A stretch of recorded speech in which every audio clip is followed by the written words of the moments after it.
Sampajañña, awareness. There are three words in this: Sampajañña.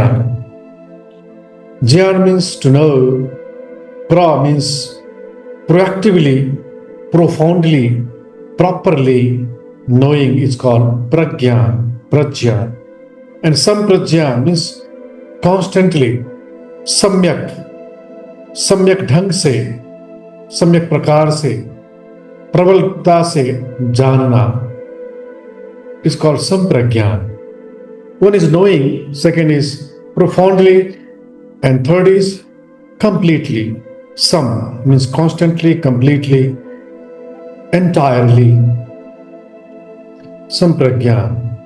In Sampajañña, you practice 7 things. First is Abhikante patikante sampajanakari hoti. Abhikante means while going, patikante while coming back. You go, you come back. While going, you are samprajñāna. Samprajñāni. Not jnani, not prajñāni, samprajñāni. Not jnani, not prajñāni, samprajñāni. Abhikante, patikante, samprajanakari hoti. While going, while coming back. Second is alokite, vilokite, sampajanakari hoti. Means that serious mindfulness practitioner is rightly, proactively, or profoundly mindful. Alokite means while watching, vilokite while shifting the sight, changing the sight.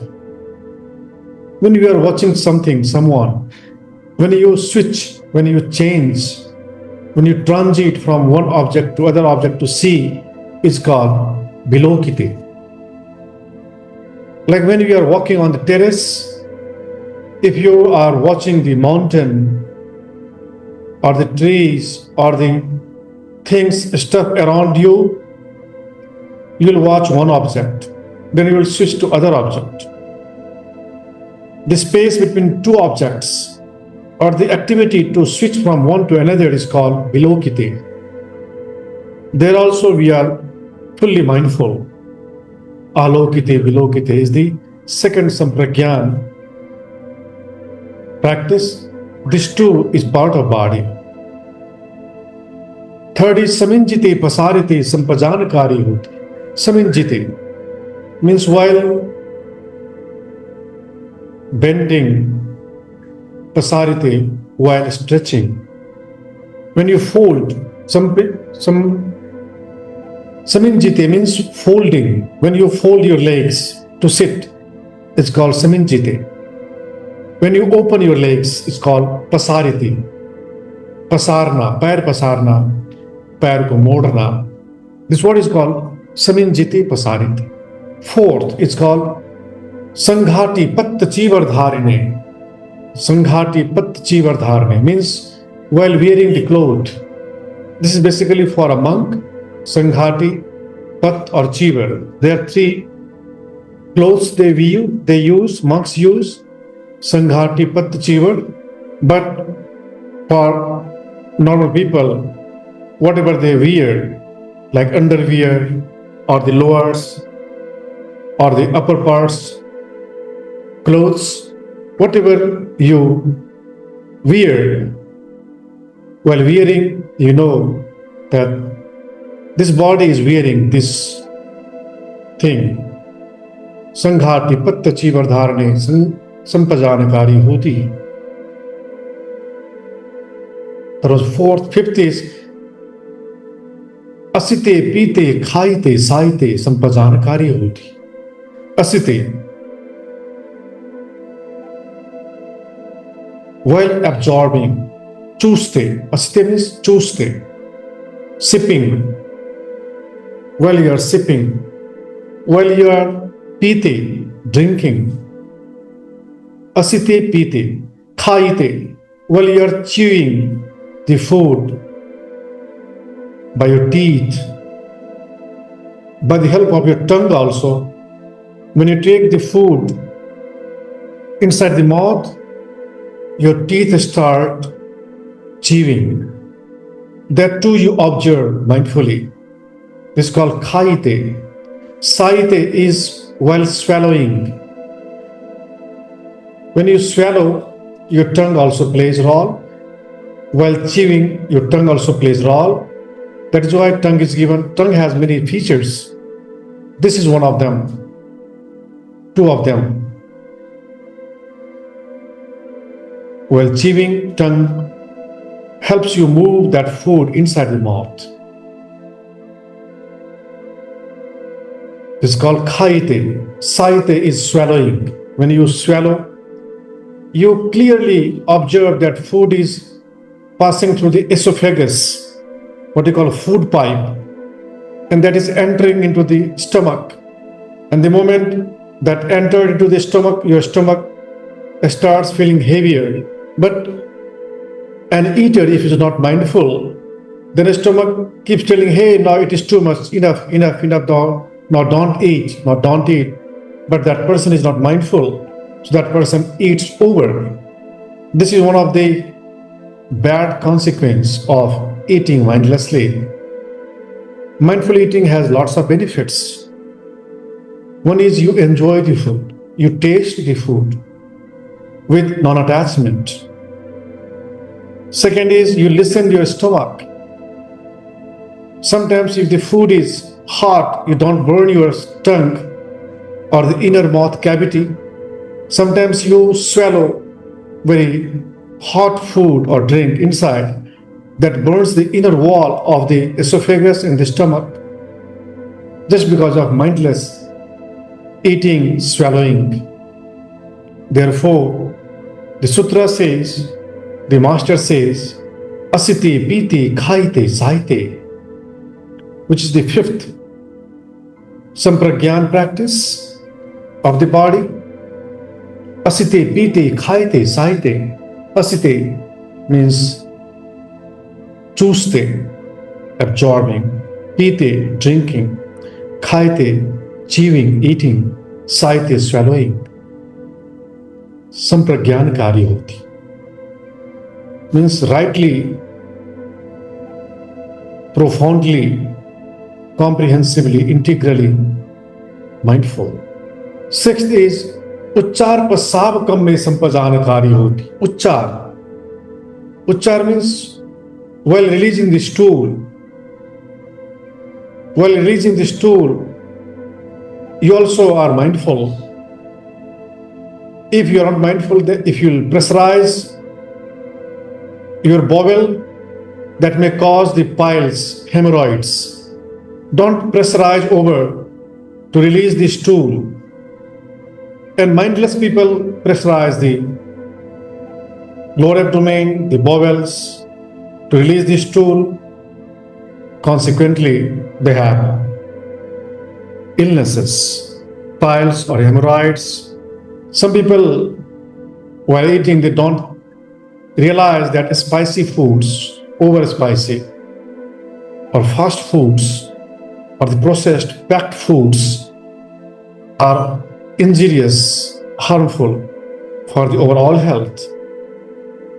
Just for the sake of tongue, without listening to the stomach, without listening to the all other parts of the body, like heart, liver, pancreas, kidneys,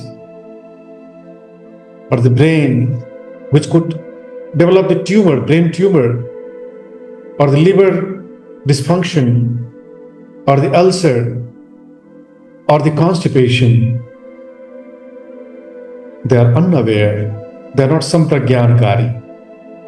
Therefore, in the fifth mindfulness of the body, we practice asite, pite, khaite, saite. Sixth, uchchar pasavakam me. Uchchar is while releasing the stool. Pasa, peshab, means urine. While releasing urine, you are mindful. In that practice also, you don't pressurize your urethra. You don't hold the urine, which may cause the kidney damage, which may cause the infections, which may cause the high blood pressure, consequently brain hemorrhage, just by simply holding the urine for a long time. Prasab kamme, uchchar prasab kamme, sampajañña hoti, which is the sixth mindfulness of the body under Sampajañña Parva. Seventh is like Iryap, but this is little different. Gate thite, nisinne sutte, jagrite, bhasite, tunhi bhave. There are 7 practices in the 7th. See how coincidence is this? The 7th practice has 7 practices. 7 digit, 7 number is very, very auspicious in yoga, meditation. 7 factors of enlightenment, what we call Sapt Buddhyang. There are 7 factors of enlightenment. Sambuddhyang, Sambuddhyang. There are 7. There are 7 days. There are 7 chakras. There are 7 seas. There are 7 lokas. Bhu, Bhuva, Swa, Maha, Jana, Tapa, Satyam. There are 7 lokas. 7 number is very auspicious. So there are 7 practices in Sampajañña Parva of Kāyānupassanā, which is the 3rd of Kayanupassana out of the 6th, and 7th is Gate while going, Thite while standing, Nisinne while sitting, Sutte while sleeping, Jagrite when you wake up. In the morning, whenever you wake up, some people wake up with fear, some people wake up with stress, some people wake up with unpleasant emotions or mental state. The reason could be the bad dream, could be phobia, the silent fears, or the buried fears, or the fears which are lurking in the subconscious mind, which come on the surface when you are little unconscious or unconscious. In the morning, when you get up, you switch from the subconscious mind to conscious mind. So this state of switching is very significant, and during transition, during switching, if we can maintain the mindfulness, that can enlighten us, that can take us to the final enlightenment. Sutte, Jagrite, Bhasite, when you are speaking, you speak mindfully. Bhasite, Tunhi Bhave, means when you are listening, when you are listening, when you are silent, when you are trying to comprehend, when you are trying to process the ideas, the thoughts, the techniques, the sutras, when you are trying to comprehend, understand, this is called Tunhi Bhav. During that process also you observe that this person, what you call Sharmila, what you call Arpita, what you call Harish, what you call Mukesh, what you call Dinesh, what you call Yogi Anand, is actually impermanent entity. That too is not permanent, that too is not something to be adored, to be worshipped, to be entertained, to be taken seriously. Why? Because this too is impermanent. What you call life, too is impermanent. All of the people of this world and all of the people of all the 31 worlds, the total 31 worlds, from Niraya, what we call hell, to the heaven, all the people are impermanent. All the gods and goddesses are impermanent. Therefore, none of them is worshipable, adorable. Therefore, in mindfulness practice, we don't advise to worship any god, because they too are impermanent. Because we don't advise to worship anything, anyone which is impermanent.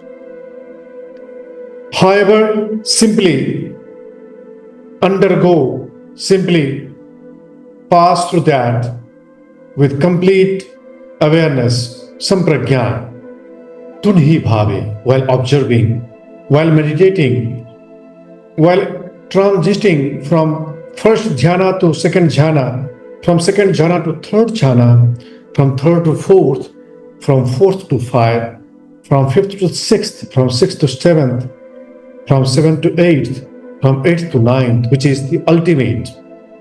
The 9 number is very auspicious. That is why people use 9 as auspicious number, because 9th is the ultimate state. It's called Nirodh Samapatti. That is the end of everything.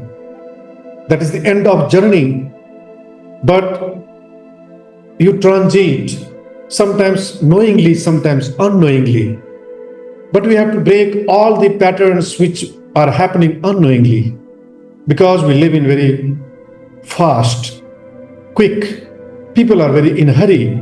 They want everything in second, in a minute, in one day, in 1 month, in 1 year, in one lifetime, which is impossible. Even to become the Buddha, you take many lifetimes. One lifetime is not enough. Even to become the perfect yogi, you take many lifetimes, not one lifetime. Therefore, give time to the perfection. 7th, practice of the 3rd, Kāyānupassanā, which is called Sampajañña. Here you are so mindful in that. 4th, Kāyānupassana is Pratikul Manasikarpam. Pratikul Manasikar. Manasikar means thinking. Pratikul. Pratikul means that which is opposite, or that which is called not favorable, unfavorable. Pratikul, Anukul and Pratikul. Anukul is that which is favorable. Pratikul is that which is unfavorable. And in this Kāyānupassana, you practice the mindfulness of the parts of the body. You observe impurity of the body. Impurity is called Pratikul also. What Patanjali defines avidya like anityam, ashuchi, dukkham, anatmasu, nityam, suchi, sukh, atmakhyati, avidya.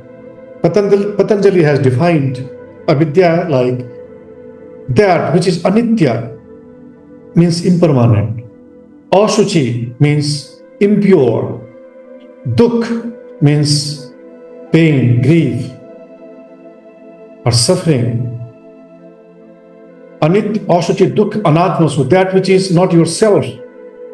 And when you think, when you believe as anitya, as nitya, anitya, ashuchi, dukkha, anatmasu, nitya, shuchi, sukh, atmakhyati. Khyati means when you know. Anitya as nitya, ashuchi as shuchi, means impure as pure, dukkha as sukh, and anatma as atma, you are in avidya.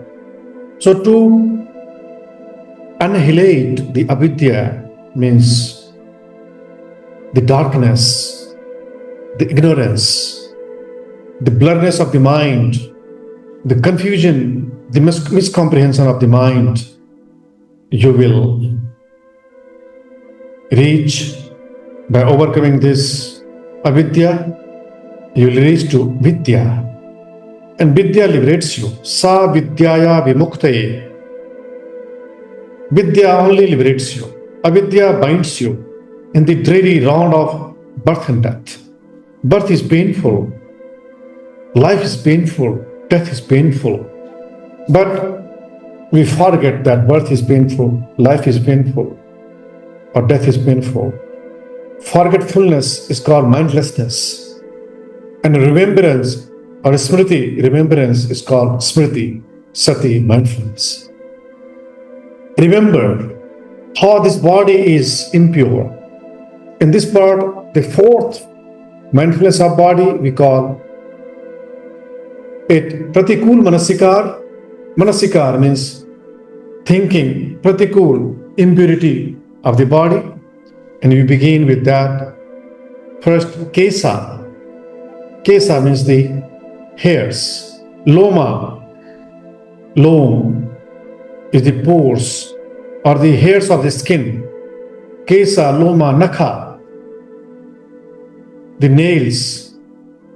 Danta, teeth. Tacha, twacha means skin. So total they are 32 in numbers. Kesa, loma, nakha, danta, tacho, mansang, flesh. Naharu, snayu means muscles. Flesh and muscles, these are two different. Asthi, atti means asthi. Atti majang, bone marrow, bone and bone marrow.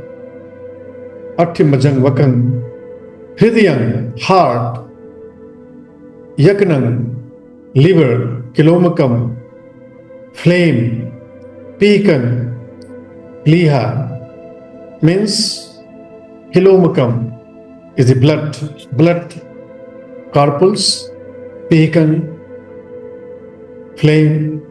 Paphasam, phefada, lungs. Antam, intestine. Antugunam, antam means small intestine. Antugunam means large intestine. Udariyam, stomach. Karisam, stool. Mathalungam, brain. Pittan, bile. Semhan, kaf. Pubbo, pus. Lohitan, blood. Sedo, sweat. Medo, fat. Assu, tears. Vasa, that which comes from the nostrils. Khelo means saliva. Singhanika, plasma. Lasika, the thick cuff. Muttam, urine. These are total 32 impurities of the body. All these are the parts of the body which get sick if you don't feed, if you overfeed or underfeed. These are impurities. These all the parts of the body release the impurities. And if you not maintain them, they will appear weird. If you not take shower, your skin will start giving bad odor, smelling. If you not brush the teeth, your mouth will start having mouth fall. If you not cut the nails will look weird, frightening. Hairs, similarly heart, also releases some things which are not good or pleasant. All these, intestine, stool, passes through intestine, urine, blood, bone marrow. In the old age, your bone gets degenerated. You see, all these parts are impure. And when you meditate on these impurities, impure parts, or the drives which release the impurities, and if you don't clean them, they will start creating toxins. If you hold urine or stool, that will give bad odor, that will harm your health. So all these are things which you have to maintain every day, clean every day, otherwise you will get sick. So you see how body is painful to maintain the sanitation, to maintain the health of these parts. That is fourth, Kāyānupassanā called pratikul manasikar. Fifth is dhatu manasikar. Dhatu means elements of the body. There are 4 elements which constitute your body. First is pathvi dhatu, means earth element. Second is apo dhatu, water element. Third is tejo dhatu, fire element. Fourth, vayu dhatu, means air element. A space is not an element, a space is just a space. Therefore, there are only 4 elements which prepare your body, which make your body. Space is a space. You can't use this space. All these four stuff remain in this space. Therefore, four elements, four dhatus, four elements of the nature are only the elements which constitute your body. And in this mindfulness of dhatu manasikar means thinking of these elements, you simply observe Atti imasmin kaye, means in this body. Atti means in this body. Imasmin kaye, in body. Pathvi dhatu, apo dhatu, tejo dhatu, vayu dhatu. You realize Pathvi, whatever is solid is Pathvi dhatu in this body. Apo dhatu, whatever is liquid in this body is apo dhatu. Whatever is heating element in this body is Agni dhatu or Tejo dhatu. And whatever is mobile, like breath, what you call prana, is Vayu dhatu. And in this, Kāyānupassanā Anisitocha bhidati nocha kinchi loki upadhyati. You don't depend on this body. Don't be dependent on this body. Before your body will die, be independent of this body. Before your body will become old, be independent of this body. Before your body will become sick, seriously sick, be independent of this body.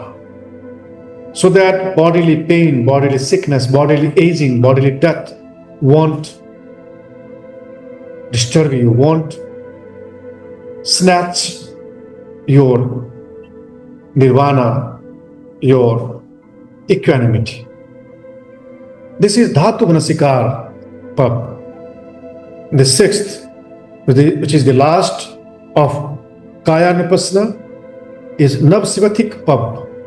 Navsivatik means meditating on the crematorium where the bodies are cremated. If you have courage, then you should visit sometimes the crematorium. There you observe how the body which was adored, the body which was beloved. If that body was of a male, then what was beloved by the females. If that body was of female, then that body was beloved, loved, adored, worshipped, enjoyed by males. You see, what is the consequence of the body? What is the end of the body? The end of the body is death. After death, this body is cremated, burned, and in that crematorium, you watch the body. Earlier, in old days, some bodies, even still, in some sects, they don't burn the body. Also, they don't bury the body. They simply throw the body on the ground to be eaten by the jackals, by the vultures, by the dogs.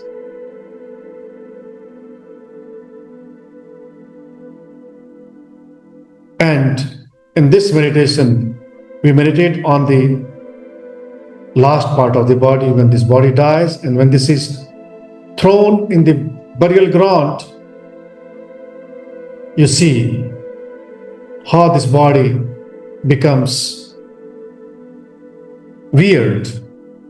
After one day of the body, after 2 days, after 3 days, this body starts swallowing. After some days, the body becomes blue. After some days, that body starts getting pus. After some days, that dead body starts developing the insects inside the pus, the viruses, and even in this body, what we love, after death, if that would be also thrown into the ground, this body also will have the same result. So we see this body as impermanent, not to be worshipped, not to be adored, not to be loved, just to maintain just to use to enter into the nirvana, to attain the state so that we will not be born again. At least try to achieve the state which is called anagami. Anagami means you will be born in the celestial world, in the celestial realm, and from there only you will attain enlightenment. Nirvana means liberation from the birth and death. So do something so that you will not be born in this world of body, birth and death. Anagami. Don't be even Sakdagami. Don't be Sotapan, not even Sakdagami, but be Anagami in this lifetime. Work hard to be Anagami, that I will not be born again in this world. How? By knowing the truth, by knowing the dire truth, by knowing the harsh truth, and living in tune with that. The harsh truth is that the life is painful. They who enjoy the life are ignorant, are silly, are fools, are puthukjan. They are balas, bal, children. Even they are scholars, they are intellectuals, they are scientists, they are achievers, they are celebrities. But they are fools, they are silly, they are ignorant, they are oblivious of the truth. Therefore, they are not to be listened, they are not to be respected, they are not to be adored, they are not to be paid attention, they are to be avoided. Only the Arhat or the Anagami or the Sakdagami or the Srotapanna. These are Chattari Yugani Purusha. Yadidang Chattari Purisi Yugani Atta Purisa Puggala. Yadidang Chattari Purisi Yugani. These are the four pairs of people who are called Arya people. Arya means they who are on the path to liberation from the birth and death. Others are Anarya. Anarya means they are going down to the world of birth and death again. This world is not a good world where people are born and die. Heaven is better than this earthly world. In heaven also, the first heaven, second, third, fourth, fifth, sixth, seventh, and finally the last heaven that is secured only for Anagamis. Arhats are not born anywhere. Only Anagamis are born in upper Brahmalokas. They who practice 5th, 6th, 7th, 8th jhana, they are born into the higher Brahmaloka. They are only Anagamis. Rup jhana practitioners are also born in the Brahmalokas. And the 9th dhyana is practiced only by Arhat. The 9th dhyana is reached only by Arhat. Arhat means one who will not be born. Even that Arhat will die at that moment, will be born nowhere, in no world. Let's try to be Arhat, means the one who has liberated from the birth and death. If not that, at least non-returner. How? By practicing mindfulness. And the 6th, Kāyānupassanā, where you practice the dead bodies, consequence, the dead bodies, proceedings, how dead body starts getting infected, getting eaten by the worms. Slowly, slowly, the flesh is removed from the body, then only the bones are left. The white bones, like the swan, white as the milk, as white as swan, the bones. And the bones are detached from the joints because there are no ligaments.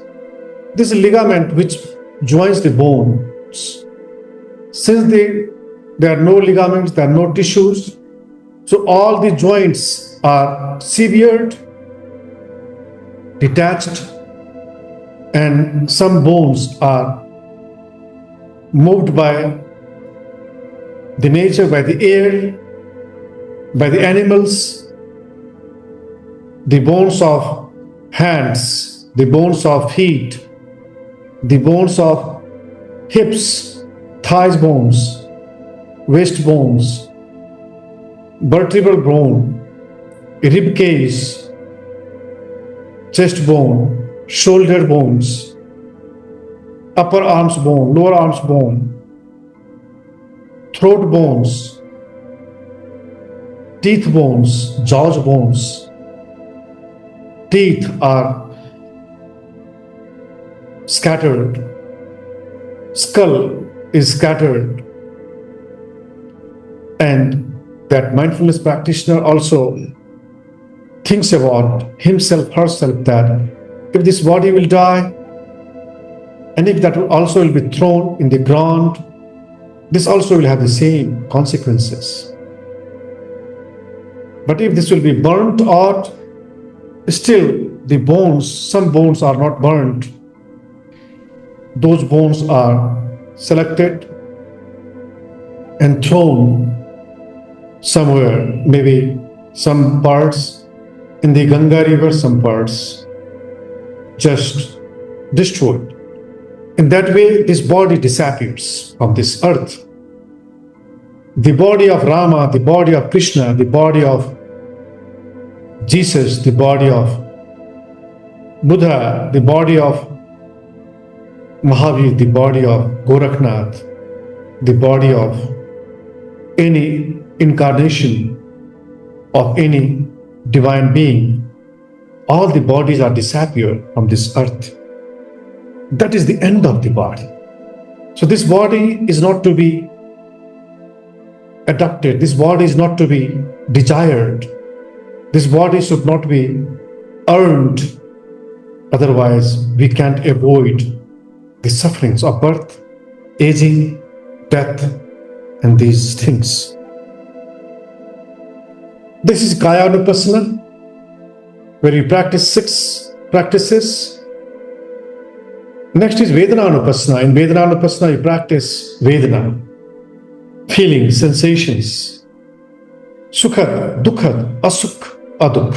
Sukhad is pleasant, Dukkha is unpleasant, Adukh, Asukh is neither pleasant nor unpleasant. You observe what is pleasant. If you find tasty food, if you feel happy, means Sukhad Vedana, that means you are in error.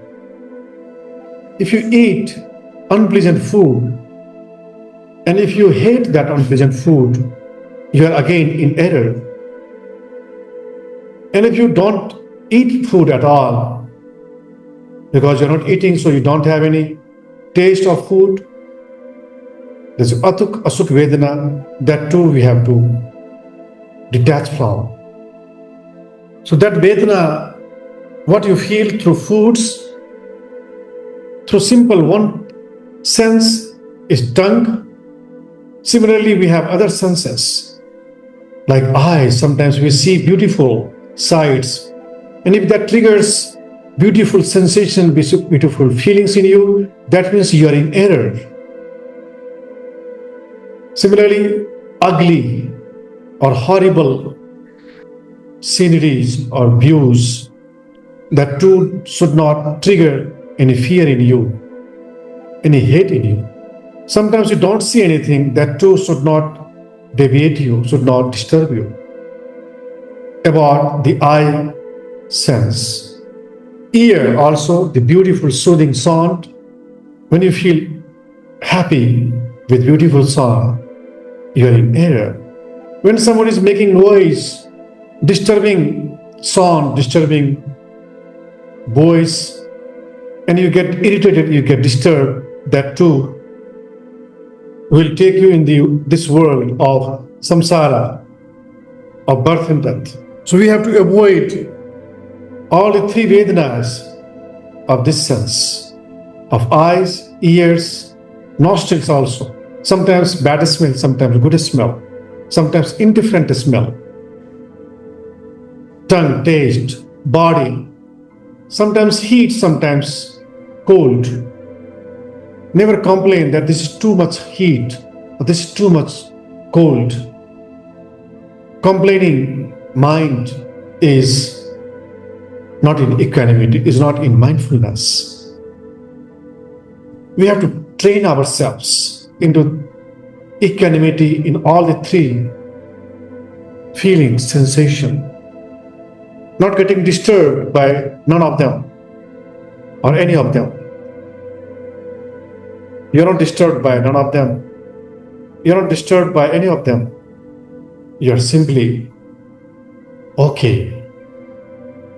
You simply allow the things, the phenomena to happen.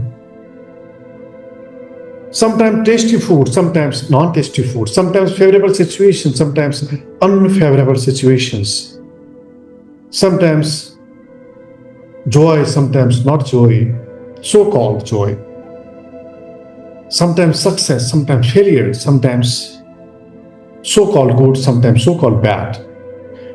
You always remain in equanimity, upeksha. In third dhyana, you develop upeksha. In fourth dhyana, upeksha is heightened, means in the ultimate state, in fourth dhyana. Here in mindfulness, upeksha is all the time. Pitiya cha viraga, upekha kocha bihirati, satocha sampajañña sukhancha kai patisambedeti, yantang arya achikhanti, upekha ko satima sukh vihari iti.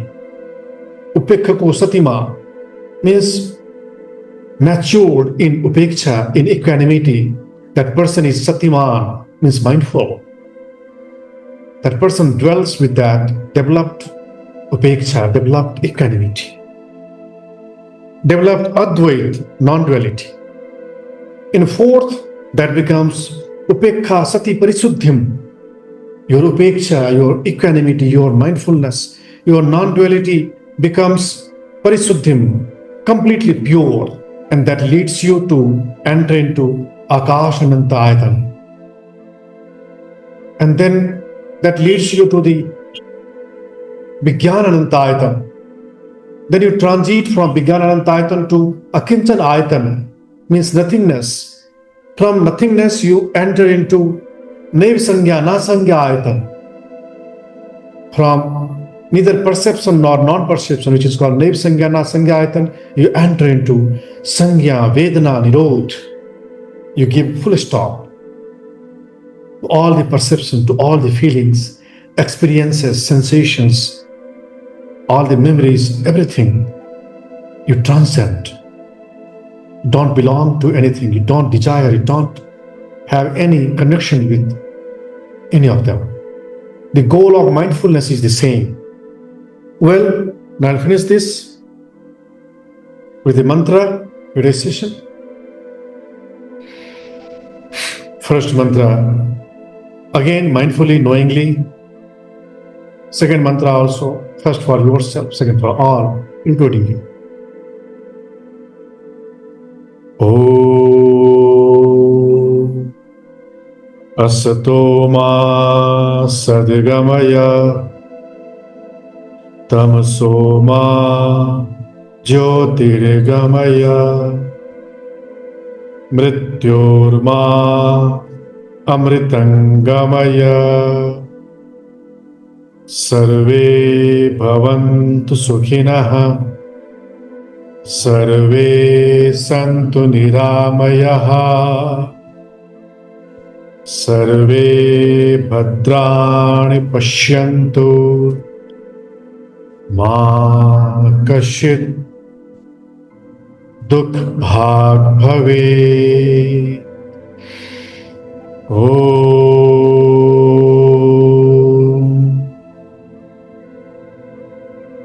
Shanti, Shanti, Shanti.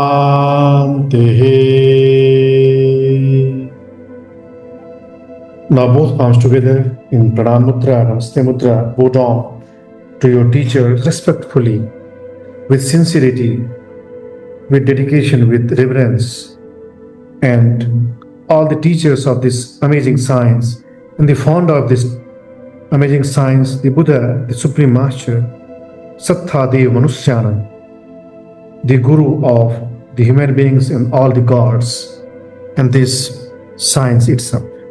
Excellent. So that was today's session.